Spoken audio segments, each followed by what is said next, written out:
Hello, my name is Rylee Zapata, and I am currently taking this class, Philosophy, and today my PowerPoint is going to be about philosophy and The Legend of Zelda.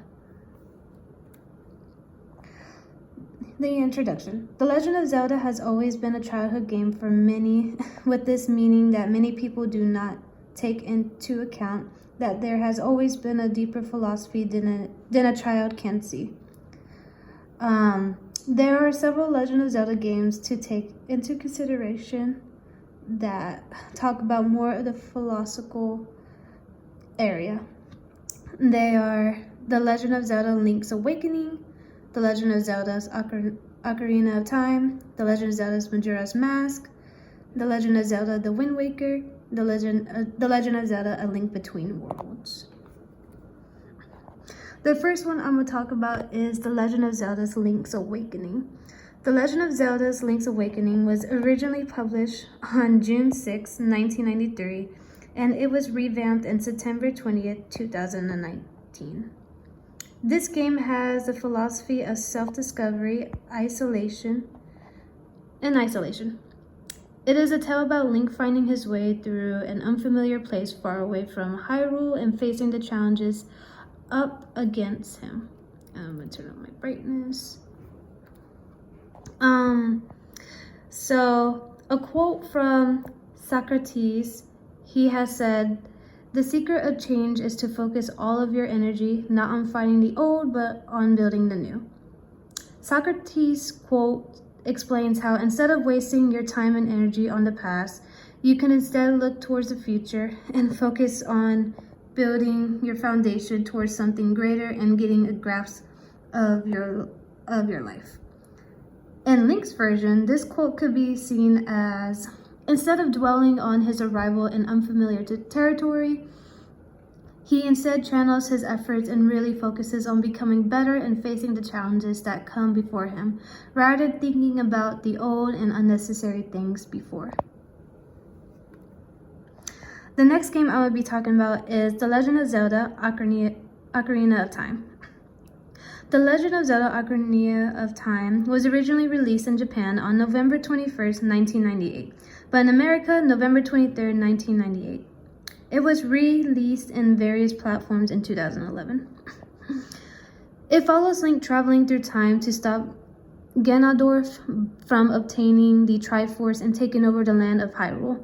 It focuses on destiny and personal growth and how time can change the world and individuals. In the quote, it says, "Changing things within time by virtue of the impressions those things make on the mind, create an extended and enduring series of images or experiences which map or trace out the temporal changes of things spiritually," by St. Augustine. This quote explains in a philosophical way how he changes and grows through experiences in the game, eventually being able to help the town by stopping Ganondorf. Link knows now that he cannot stay in the past, therefore he knows that he must move on eventually and stop being stuck between his younger self. The third game I will be talking about is The Legend of Zelda Majora's Mask. The Legend of Zelda Majora's Mask was originally released in Japan on April 27, 2000, while in America it was released on November 17, 2000, but remastered in 2015. It follows Link as he navigates through the world of Termina, which will be destroyed in 3 days unless he confronts Majora's Mask inside the moon. Majora's Mask also tends to focus on hope and how he envies others. It shows this through townspeople constantly being in despair due to the arriving moon, while Link holds onto hope to save everyone from certain doom. Link envies others due to them having a normal life, while he is put into a hero role at a young life with immense responsibility. A quote from the book: "Dehumanization is a psychological phenomenon of viewing others as being completely devoid of a human essence, to the extent that they are seen not only as less than human, but other than human as well.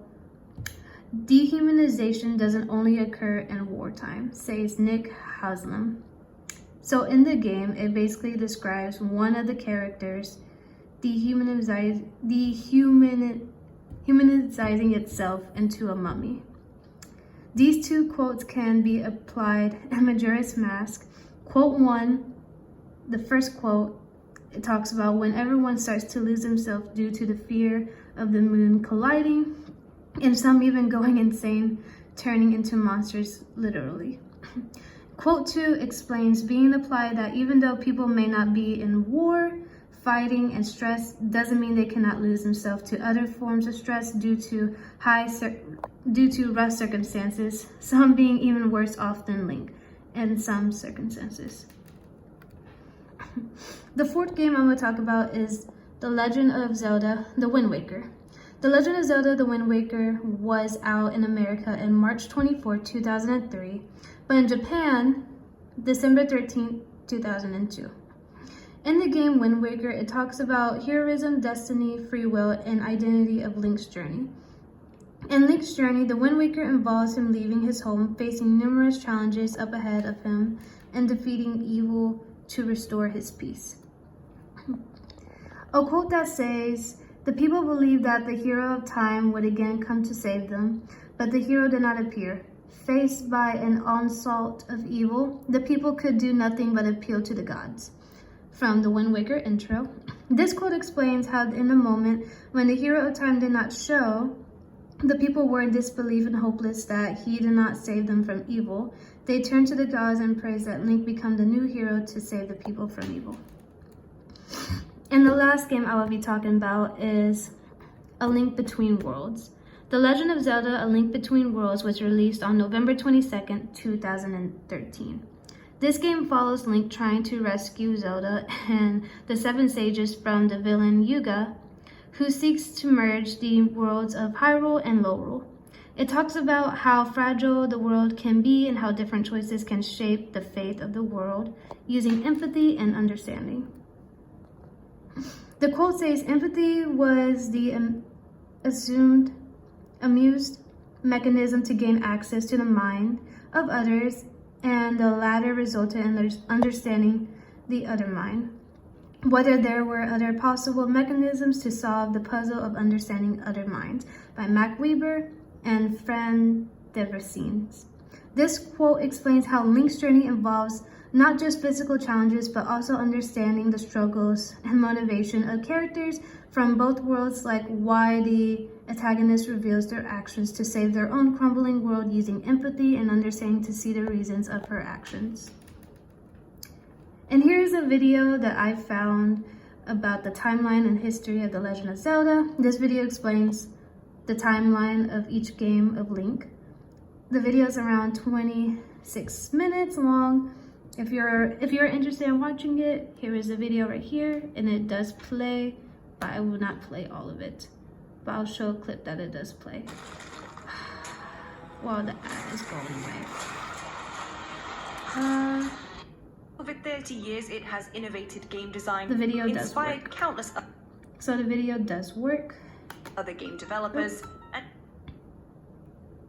Alright, in conclusion, The Legend of Zelda has always been a deep and psychological series with a much deeper story and lore that it's often overshadowed due to us being at a young age and not really being able to take in everything in as just a child. However, if you really take the time to reflect, you can often see just how amazing these games truly are, with these games being a major example of just how deep they can get. Here is all my works cited pages. The first works cited at the top is the YouTube video. The second, this is my webpage right here. This is the book. This is also one of the periodicals. That is another web page, and the rest of these are my periodicals. This one right here and the last two are my periodicals, magazines, and journals that I use. Thank you, and I hope you enjoy this presentation.